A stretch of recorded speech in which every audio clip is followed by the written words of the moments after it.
Hello everyone, Ian Cold here, and welcome back to Over Yandere. So, I made a few changes over this past week, a few little quality of life things, and one is I've simply gone and I've aligned all the buttons here on this menu, and I've also made them all about the same size, just because I thought it looked a little awkward with them all being different sizes. But, when I was first just making this menu, just get the buttons down, get them functional, we'll worry about that later. And now is kind of that later where someone might soon use these things other than me, so we want them to kind of look nice. And then that brings us to our other change. So I've been tweaking around with some engine settings, and I believe the free roam is now loading a bit faster, so taking a couple seconds off of that loading time. So I adjusted some rendering settings, so the depth of field bokeh shape, I've changed that to a lower setting so that way it's a bit faster.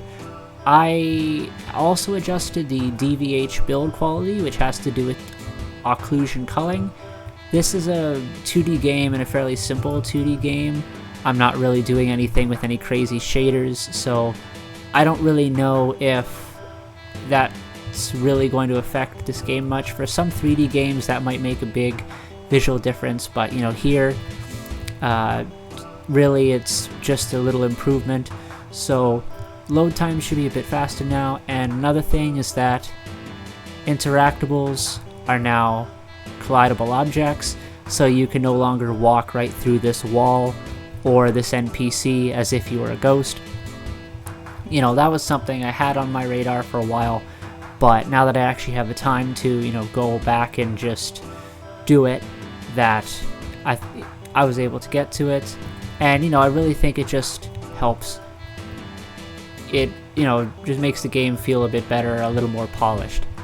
And the one interesting thing I wanted to mention is while I was sorting that out, because the basic interactables I was setting up aren't already collidable, like with tiles you can make a setting so that they are collidable.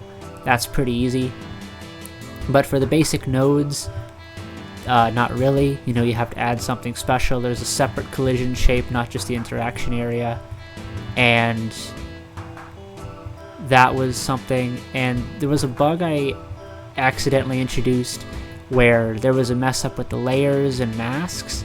So essentially, while I was trying to add the collision to the NPCs, there was a bug where you could talk with an NPC or an interactable from anywhere. So you could be all the way across the map, press E, and then you would enter an interaction. That doesn't really make sense.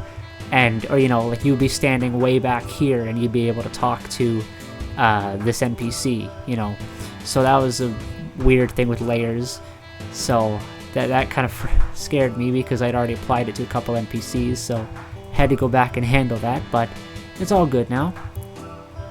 So yeah, just a little simple change, and things are getting a bit more polished, things are going a bit faster, and this is getting close to the end of kind of some of those changes that I discovered after my first little bit of playing through the game.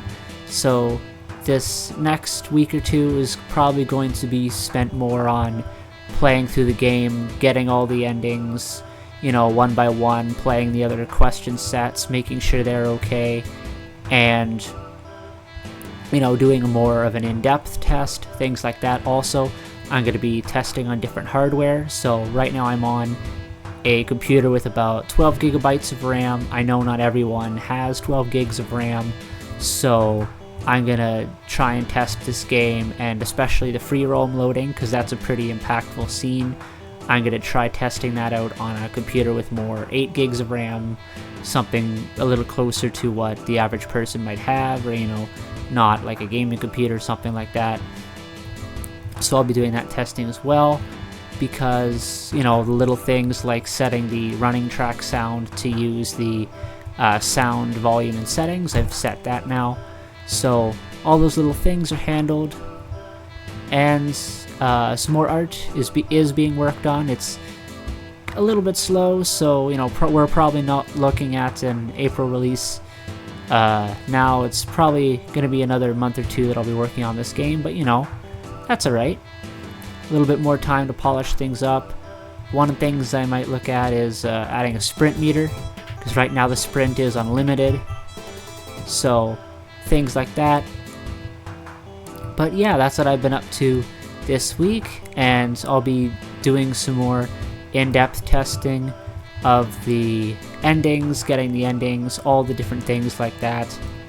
And hopefully I'll have some more art for you soon, and the rest of the art hopefully shouldn't take much more than, you know, say to the end of April, and I'll have a more concrete plan of, you know, when and how I'm going to launch this soon.